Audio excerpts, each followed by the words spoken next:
Hi everyone. We're going to look very briefly at assessing and establishing baselines, which are really important. If we get the baseline information accurate and practical, we can just make it's so much easier in the planning and implementation of the strategies that we're looking to adopt for a particular individual. So let's just refresh a little bit about assessment. It's a very important part of all practice. We really use it to develop an understanding of the of people and the environments and the conditions in which they interact. We need to have those observations so that we can determine the barriers, the priorities, the goals. To do that, we really need to know where the individual is at the moment. And that needs to be clearly observable, what we've observed, so that it can be communicated with other people. And that's often where we fall down. We do it in ways that we think we understand, but we need to look at it in practical, specific, detailed terms. And so we're going to look at that a fair bit as we go through this. So, so we need to use this baseline. It's really important to have this because it guides what we do in terms of giving a practical framework for where we're going. And that's really important because that helps us check that implementation and how well we're doing. It measures the success. It gives us a measure of success or helps us to develop a measure of success and evaluate the effectiveness of our practice.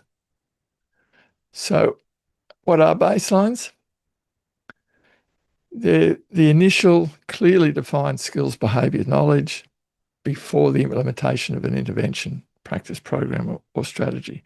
So what we know at the start.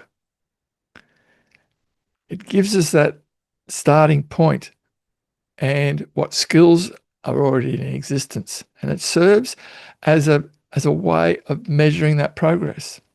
So it needs to be a clear, specific measure that we can duplicate or we can use as a basis for future measurements to see if we need to modify a program, if it's not making progress, or if it needs to move to the next stage because progress is being achieved. And we get there, we get those baselines clearly through assessment, an assessment of what's happening, what we're observing, what has been observed through prior assessments, so a whole range of things. So let's look at some of those. To work out what the baselines are is we really need to get an idea of that initial assessment, what the barriers are. And in terms of bilateral communication, it might be they lack shared means of communication. So what are the priorities there? We want to build those skills to engage in some sort of effective communication. So we need to know what the present performance in terms of communication looks like. Which areas, excuse me, which areas are working and which areas are not working. And so in this case, the individual communicates through 5 gestures to indicate what he wants.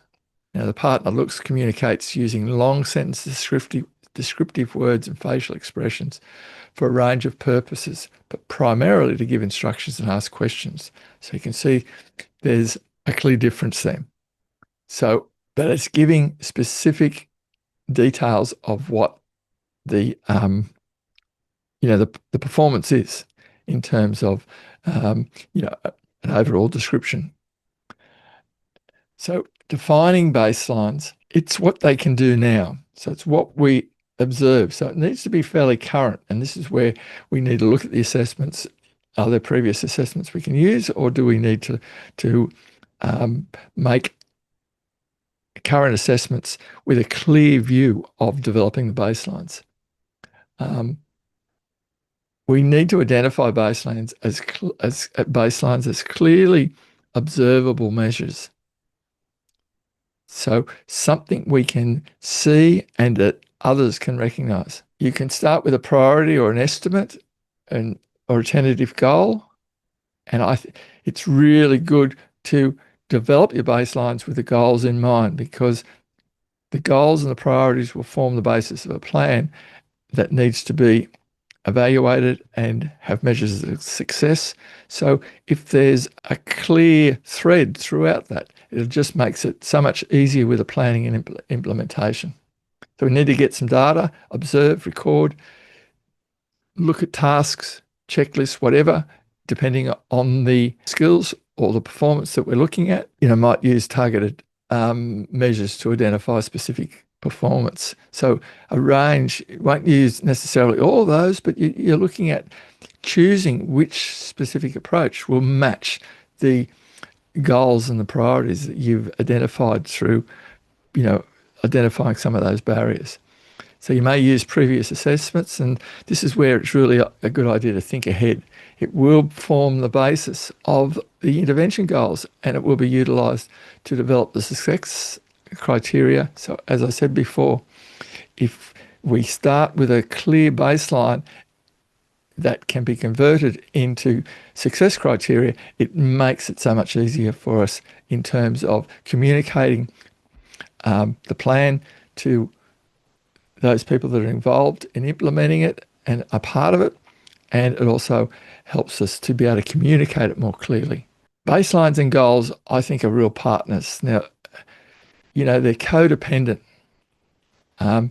So clear measures of observable actions that will provide the baseline information, and this is what you will base your SMART goals on when you're developing your plans.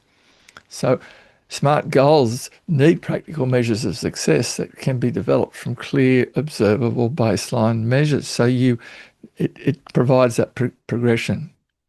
Now, if it's too general and it's not observable or not able to be universally understood, or it's without, the baseline doesn't have the ability to be adapted as a measure of success, then any planning will likely be harder. It'll be a bit unclear, and it's just more difficult to implement.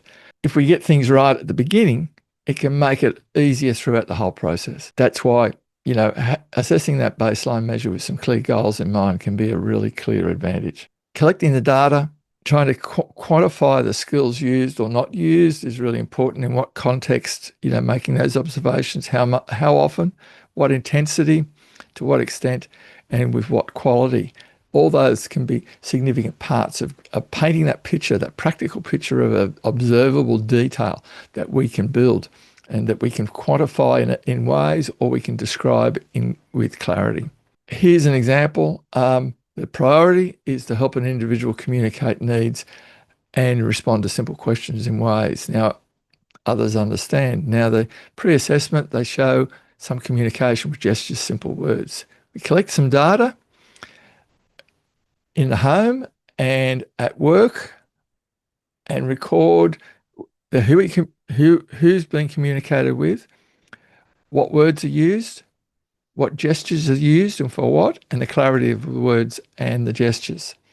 So what the baseline is, okay, he uses 5 words, specific. We know what those words are. Know his name, Bluey, or his name, Bluey, Paul, and Mum. But mostly at home, and to identify things. When he wants something at home or in the community program, he points, then nods at his choice when asked. He waves hands or says his name to get attention. So we've got a very clear picture of what he does, when he does it, and where he does it. And so that's giving you a very clear starting point in terms of working through some of those priorities that we can see. What we do is, in terms of refining the baseline from the goals, is we set that initial goal, and it may entail, focusing on one aspect of the baseline. So we've got the goals and you've got a number of bits of information. So really defining that into a SMART goal, which you remember is specific, measurable, achievable, relevant, and able to be implemented in a timely manner. What specific skill will we work on really it will come out of that baseline. Implementing that skill, we need to be able to measure some sort of performance, how it's being, is it being successful or not? A 5-point scale from the baseline to well above desired baseline is part of this goal attainment scale, which is one way of looking at it. It just depends on how often your plan is reviewed, or what the interaction is in terms of the implementation process, and a whole heap of things. But this is a really good guide. So you've got the present level. You're looking at a benchmark level annual goal, which may be set, or it might be whatever, 6 months or 3 months, whatever. Have they attained it? Is it more than expected? Is it much more than expected? So you've got the ability to really ascertain how successful it's been, because this is going to be really important for ongoing planning. So here's just a quick guide. So you've got the annual guide as sort of like the clear goal that's aimed for, and you're looking at how that performance went. And so it's very clear. You're looking at a clear expectation. How are we going to measure if they haven't reached the goal, but they've made some improvement? So it needs to pick up every change or all progress, but does it in a way that we can really clearly map just what the significance of that change. So it quantifies it, and you can see that. And I'm not going to go through that. You can see it's using a number of things. It's using frequency, it's using intensity, it's using just things that can be measured with checklists, with observations, with a number of ways that can respond, that uses that baseline information to develop those success indicators. And that will be really important for the future planning. Hopefully that just gives some idea of the importance of baselines, the importance in all aspects of our assessment and planning, to use specific details that can be clearly understood by everybody, which is really important when we're communicating a plan, or we're asking for different people to measure. We need to have clearly observable measures that can be used by everyone that's involved. One of the issues we often face is if the baseline is not specific, the goals are not SMART, and the success measures are not measurable, then the plan becomes a wish list rather than a specific strategy that we can employ, and that we can communicate success and progress with parents, with individuals, with teachers, with anyone that's involved in a particular situation. So hopefully that gives you some idea, and it's useful to you.